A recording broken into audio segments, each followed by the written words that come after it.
Hey friends, Lucian here with the Bullish Bears team. This video is going to be about what shorting a stock means and the process on how to do it.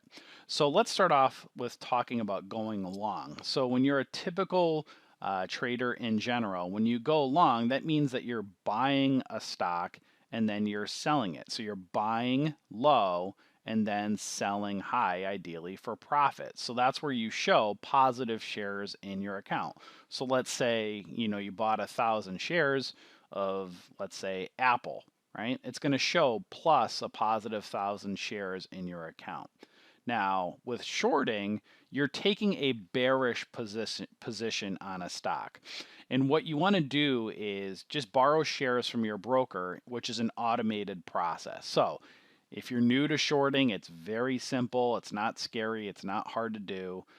It's just the opposite of going long. So all you would do, let's say with the instance of Apple, you would sell 1,000 shares and it would show a negative 1,000 shares in your account. And then as price falls, you buy back to cover, and that'll even out your position. Again, it's a very simple and easy process. I'll show you. It's the same process essentially as buying a stock. You're just doing opposite. Instead of hitting buy, you hit sell. The only difference is you have to have a broker that has shares available to short. And I'll talk to you about some of the better brokers towards the end of this video. So again, this creates a negative position in your account. So with going long, you buy low at support levels, you sell high near resistance levels, and then your position is evened out, and keep the difference when you're going long. So with shorting, you're selling high near resistance levels by borrowing shares from your broker, and then you buy low. And when you buy low, you're covering your position. So when you hear cover your position, it just means you're buying it back, and then you'll be back to even in your account. Now here's an example of how to do this. This is using TD Ameritrade. TD Ameritrade is not a real good broker for doing shorting unless you're doing kind of larger cap or well-known stocks. If you're doing like penny stocks or any small cap stocks, they're really not a good broker for shorting. But just for an example for this video, what you would do is you would just go up to the trade tab, and you'll see TD Ameritrade has several different ways. And again, most brokers have several different ways to buy stocks and options. Instead of clicking the buy button, you just click the sell button.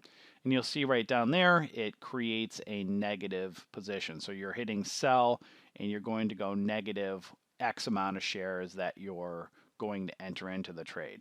And then when you go to close the position, you just go to the position, right click, and then click close, and you're buying it back. So again, you sell high near resistance levels, buy low, and then your position is evened out. Now I'm going to show you a couple examples in a moment on how to do this, but again, repetition is the key. So how to short a stock, basically you just sell a position near resistance levels. So you sell high, and then as price falls towards support levels, look to buy back or cover your position. And then you keep the difference between where you sold and where you covered. So let's take a look at a couple of examples here. So you'll see here's a stock, BEST. What you want to do again is map out pre-market, support and resistance levels, and also just, major support and resistance levels on a chart. But you can see here, price kind of moved up and it got above pre-market highs. There was also another right around that 360-ish level. I didn't map out the line there, but you'll see there would have been a line right over here, some resistance right in here. So you'll see price gapped up and moved above pre-market highs. And then this is on a 5-minute chart. The second 5-minute candle went up and it didn't break this pre-market high right up, or the high at open. It didn't break the high at open, it ended up failing. And then you can see here, it created basically essentially a bear flag right here. So what you want to do is when you're going short on a bear flag, you short as price starts to fail this flag right here. So you can short right down over in here, or if you caught it right up as price is failing this doji right here, ideally you want to catch it right up over in here. So as price either fails right over in here, this doji level, or as it's filling out of this flag right over in here, you can see this kind of trend line forming the flag. So anywhere right in here, you would take your short position, and then you use a candlestick close above here as your stop.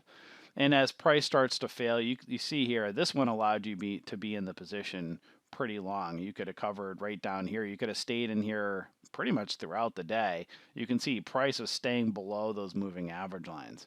So as price starts, maybe you could look right up in this level as well. But, if price closed above that 20 EMA, you'd look to get out. But it was staying pretty much below that 9 EMA, that blue level here. So you could have stayed in. Right here, here's an even cleaner bear flag right here, kind of smaller. So if you missed this entry over here, you could have taken a short as it fell right below that, right below that 320 level. And then, again, you could, look to get out even somewhere down here. This one allowed you to stay in the position a little bit longer. So again, you want to be careful shorting or staying short going into the next day because, again, stocks can gap up and you can get kind of caught.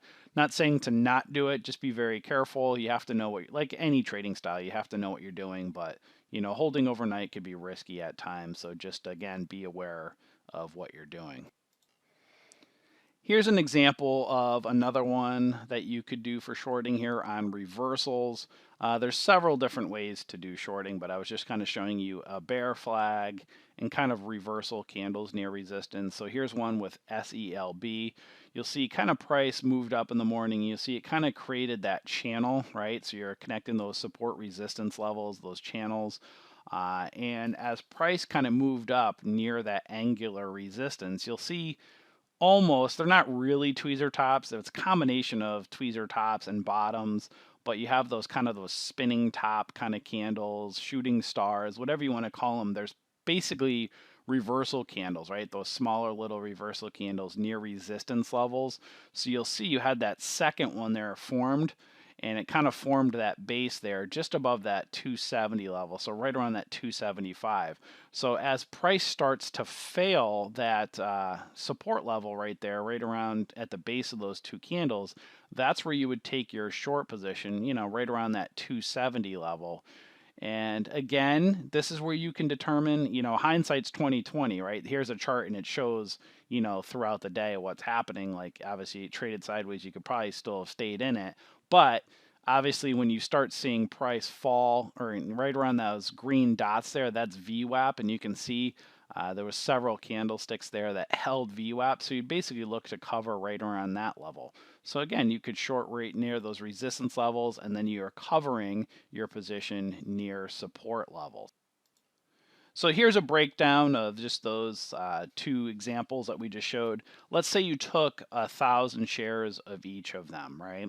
So let's say you sold 1,000 shares of BEST around $3.40, and then you covered around 290.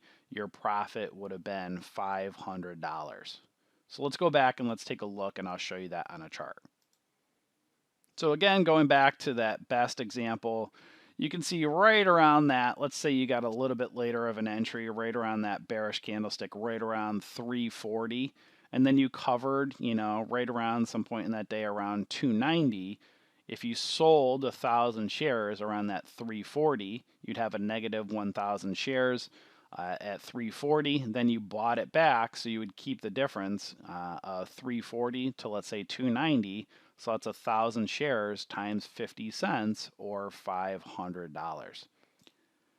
Now the other example of SELB, let's say you sold 1,000 shares of SELB around $2.70, and then you covered around $2.60, then you would have had a profit of $100. So let's take a look at SELB again. You can see right around that that bearish candlestick. Let's say you caught that entry right around 270 as it was failing, and then you covered right around those green dots, right around that 20 EMA, that red line, or the green dots are VWAP. So if you took a short position at 270, so you sold at 270, and then you bought back at 260, you keep the difference between 270 to 260, which is 10 cents.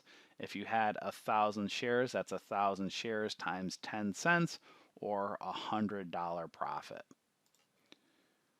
So again, with shorting, you do need a good broker to short. You need a broker that has shares available to short, and not all brokers are equal when it comes to shorting.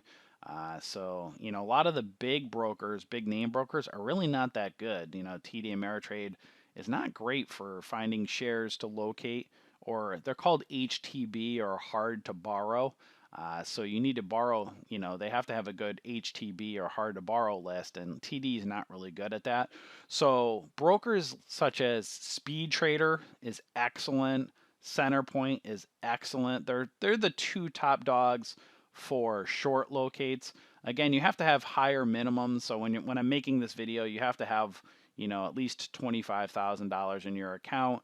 Again, just always check, depending on when you're watching this video, they might change their minimums, but you have to be pretty much an active day trader with a pretty decent size account over the PDT rule to open an account with Speed Trader and Centerpoint. Again, they might change their minimums along the way, so just check with them.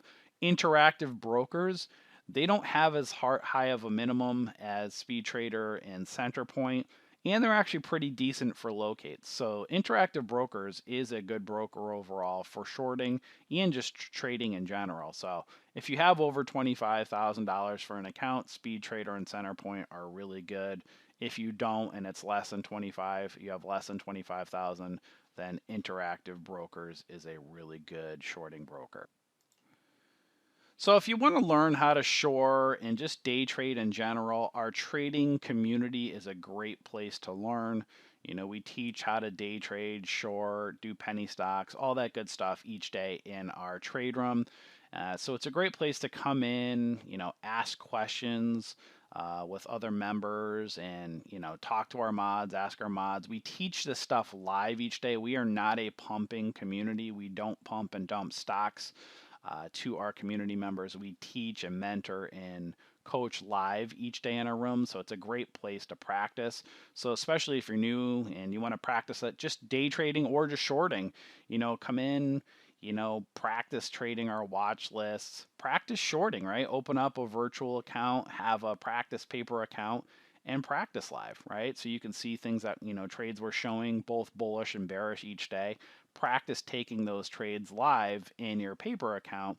And then as we stress, slowly scale your way up trading with real money as you become comfortable and successful. So track all your trades. Once you get that 60 to 70% profit, win-loss ratio, and shooting for that 1 to 2, ideally 1 to 3 or 4 risk reward ratio. So if you're risking 10 cents on a trade, make sure you have the ability to make 20, 30, 40 cents. That's how you can make your wins outweigh your losses, right? So, again, come into our community, practice. We teach you this stuff live each day. And, we have other courses available too on penny stocks, options, futures, all that good stuff. So hopefully this video helped you, and we will see you in our community. Enjoy.